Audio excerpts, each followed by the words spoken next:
Pemirsa, Anda kembali di Newsline. Nah, Jessica dan juga pemirsa, selain tadi kita membahas trending yang pertama, ini yang ada di sebelah kiri kita, di 10.000 pencarian di Google Trends, selain tentang Idul Fitri, kita akan membahas trending topik yang kedua terkait dengan perjalanan mudik dari masyarakat Jakarta ke sejumlah wilayah yang ada di Indonesia. Di mana Menteri Perhubungan Budi Purwalgandi dan Kakor Polri Irjen Pol Agus Suryonugroho resmi menutup rekayasa lalu lintas one way nasional di kilometer 70 Tol Cikampek Utama hingga kilometer 414 Kali Kangkung.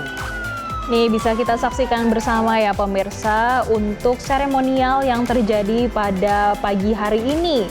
Ini adalah visual yang kami ambil pada tadi pagi, yang mana seremonial penutupan one way nasional dilakukan di kilometer 71. Ini sekitar pukul 9 waktu Indonesia Barat.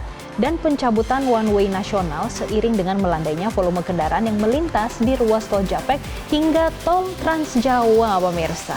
Di mana puncak arus mudik telah terjadi pada hari Sabtu 29 Maret dini hari.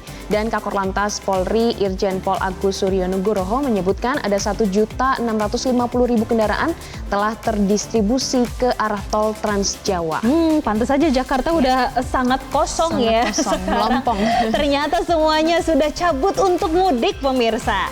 Nah, pemirsa, untuk pencabutan rekayasa lalu lintas ini membuat kendaraan dari tol Trans Jawa bisa mengakses kembali ruas jalur tol menuju ke Jabodetabek. Yang mana kalau pemudik ini masih memadati jalur selatan Jawa Barat nih pemirsa kalau minggu pagi. Kalau tadi sudah dicabut untuk rekayasa lalu lintasnya, di satu sisi yang lain ini masih ada yang padat. Khususnya di jalur-jalur alternatif ya, bagi padatnya oleh pemotor nih yang memilih mudik di hari Minggu ini. Ini dia ya pemirsa, visual masih ada kepadatan yang terjadi. Kalau kita lihat bersama pemirsa, ini terlihat ya didominasi oleh kendaraan bermotor. Ini roda 2 dan ini posisinya mulai dari Garut hingga ke Tasikmalaya, tentunya di Jawa Barat. Dan pemirsa melihat dengan adanya masih kepadatan tersebut, beberapa pemudik ini mengaku kalau mereka memang berangkat mendekati Lebaran karena mereka tuh baru mendapatkan libur dari tempat mereka bekerja nih, Glory. Kalau Glory gimana? Kalau saya dan Jessica kayaknya harus menginformasikan aja ya. Kayaknya nggak bisa cuti dulu ya. Dan selain itu pemirsa, mereka memilih memakai sepeda motor karena dinilai lebih efektif dan juga lebih irit. Kepadatan kendaraan pemudik motor yang melintas jalur ini diprediksi akan terus terjadi hingga malam hari nanti. Jadi ini bisa menjadi perhatian ya untuk para pemudik yang hendak berangkat malam hari, ini bakalan lebih macet karena banyak pemudik yang berpikir sama semua ya, mudik di siang hari aja gitu. Itu dari arah Garut menuju Tasikmalaya. Kalau kita lihat lalu lintas di jalur tengah Cadas Pangeran Sumedang Jawa Barat nih pemirsa. Yang mana kondisi di wilayah tersebut ini ramai lancar dan dilintasi pemudik roda 2 dari arah Bandung menuju Cirebon, Majalengka dan juga Kuningan. Nah ini dia pemirsa, visualnya bisa terlihat ya, ini sangat lengang nih pemirsa untuk di daerah sana. Dan pemudik yang melewati wilayah ini diimbau untuk hati-hati karena jalur ini rawan longsor dan juga pohon tumbang. Bahkan di sepanjang jalan ada beberapa bekas longsoran juga pemirsa yang masih belum diperbaiki. Sedangkan jalan lainnya sudah diperbaiki namun hanya ditambal saja sehingga tidak rata. Nah ini harus menjadi perhatian dari masyarakat atau pemudik khususnya yang naik motor. Ini harus tetap hati-hati, jaga kondisi kendaraannya juga.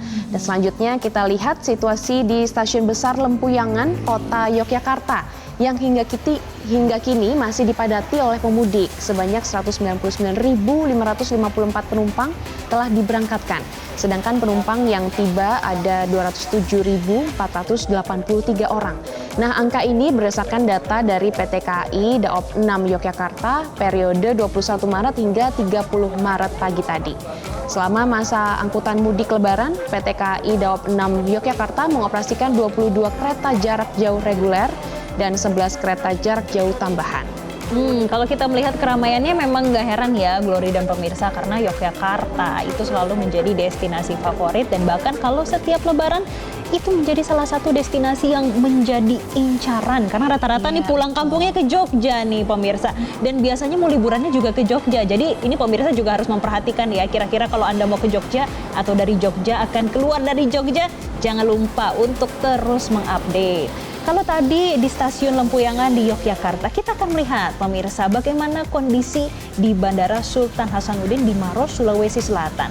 Yang mana pemirsa berdasarkan pantauan tim Metro TV, ribuan pemudik ini terus berdatangan, baik yang hendak berangkat ataupun yang baru tiba. Bahkan hingga minggu tadi sudah ada 83 penerbangan nih Jessica dan juga pemirsa dari total proyeksi 315 penerbangan. Jadi ada sebanyak 1.690 orang penumpang yang telah terlayani dari proyeksi 37.136 penumpang. Adapun ada 3 rute penerbangan paling padat, tujuan Jakarta, Surabaya, dan juga tujuan Kendari. Memantau dan juga melihat kondisi tersebut, pihak bandara pun mengimbau supaya penumpang untuk datang lebih awal. Kenapa? Untuk menghindari antrian panjang dan juga memastikan kalau kelancaran perjalanan mudik, pemirsa. Jangan lupa pemirsa untuk datang lebih awal, jangan sampai Anda karena antrian yang panjang harus ketinggalan pesawat. Nah, selain di bandara, ini ada juga di Pelabuhan Banyuwangi, Ketapang Gilimanuk yang sempat ditutup mulai dari tanggal 28 Maret kemarin dalam rangka Hari Raya Nyepi. Nah, saat ini pelabuhan ini kembali dibuka sebagai jalur penyeberangan Jawa Bali. Terjadi antrian panjang di jalan menuju ke pelabuhan. Nah, pemirsa, Polantas Banyuwangi pun melakukan rekayasa lalu lintas supaya tidak terjadi kemacetan panjang nih. Karena rata-rata antrian didominasi kendaraan roda 4 dan nomor plat ini dari Jakarta, Semarang, dan juga Surabaya nih pemirsa. Kepadatan arus kendaraan dari Jawa ini menuju Bali diperkirakan akan terus terjadi hingga malam nanti. Jangan lupa pemirsa harus diperhatikan betul-betul bagaimana jalur yang Anda akan lewati, kemudian destinasi yang harus nantinya akan dituju, Anda harus betul-betul perhatikan. Tadi kalau dari pihak bandara menyampaikan dan juga mengimbau untuk datang lebih awal untuk menghindari antrian supaya Anda juga tidak terlambat. Jangan sampai udah nyampe bandara tapi Anda tetap terlambat karena antrian yang panjang itu nyesek banget Kan ya pemirsa. sayang banget ya, udah tiketnya mahal, tiketnya juga jadi langka gitu ya. Mau ketemu keluarga jadi harus ke delay karena Anda terlambat. Jangan sampai pemirsa. Nah pemirsa, kita simak, ini ada beberapa komentar di Facebook. Ada komentar dari Echiko Ipu, Jakarta Cikampek 5 jam bos. Wah. Ini menceritakan pengalaman arus mudik di tahun 2025 ya.